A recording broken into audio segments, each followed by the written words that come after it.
महाराज भर्तृहरि जी ने मन को खोजा, मन की बात कि ये क्या चाहता है। सुंदर स्त्री का भोग ऐलान कर दिया कि विश्व की कोई सुंदरी मैं उसे वर्ण करना चाहता हूँ, मेरे सामने आए। तो बहुत से जो अपनी सुंदरता का अभिमान रखती थी सुंदरियां एकत्र, क्योंकि चक्रवर्ती सम्राट महाराज भर्तृहरि, उनमें एक का नाम था पिंगला। भर्तृहरि जी के चित्त को लुभायमान कर दिया। भर्तृहरि जी ने उसके साथ पाणी ग्रहण किया। उन्होंने कहा राजपाट हमारा छोटा भाई विक्रमादित्य संभालेगा। अब मैं देखता हूँ इस काम में सुख कितना है। जिस काम के लिए मेरा मन लालायित हुआ, पहले मैं सुख से तृप्ति प्राप्त करूंगा। अब राजमहल केवल समय से भोजन पहुंच जाएगा, कोई भी राजकाज सब विक्रमादित्य के ऊपर, और आप केवल भोग निर्णय करने के लिए। बहुत वर्ष व्यतीत होते गए, लेकिन समय नहीं पता चला। पिंगला एक दिन अपने महल के पार्श्व की तरफ देखा, एक हष्ट पुष्ट जवान घोड़ों की रखवाली करवा रहा था। कोई मालिश कर रहा है, कोई कुछ कर, उसे अश्वपाल कहते हैं। देखा और जम गया। पिंगला ने दासी को भेजा, अश्वपाल से कौन मिलना चाहती। अब महाराज जब शयन में होते तब अश्वपाल से मिलना शुरू हुआ। अब आप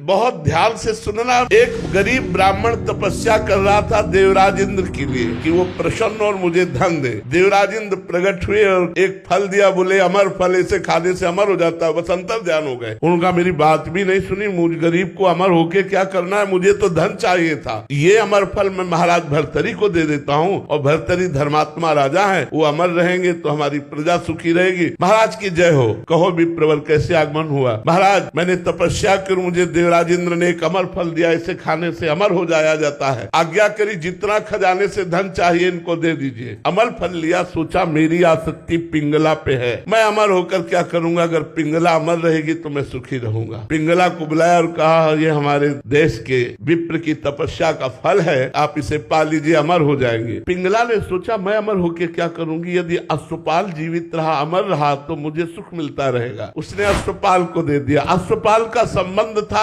राजा की नर्तकी से। उन्होंने सोचा अगर ये नर्तकी जीवित रही, अमर रही, तो मैं सुखी बना रहूंगा। उन्होंने नर्तकी को दे दिया। नर्तकी ने विचार किया मैं जिस राजा के दरबार की नर्तकी, वो राजा अमर हो तो अच्छा है। वो अमर फल फिर भर्तृहरि जी के पास पहुंच गया। भर्तृहरि जी महाराज के पास जब अमर फल पहुंचा तो उन्होंने वैश्या से कहा क्यों री विप्र अमर फल लाया तो समझ में आया तपस्या करके लाया, तू कहां से लाई। वो तो कांप गई। तो उनका महाराज आपके महल के पीछे जो अश्वपाल ने मुझे दिया। जाओ। अश्वपाल को बुलाया सभा में और कहा बोल ये अमर फल कहाँ से मिला। होश उड़ गए। महाराज जीवन दान हो तो सत्य बोलूं। हाँ जाओ, माफ किया। महाराज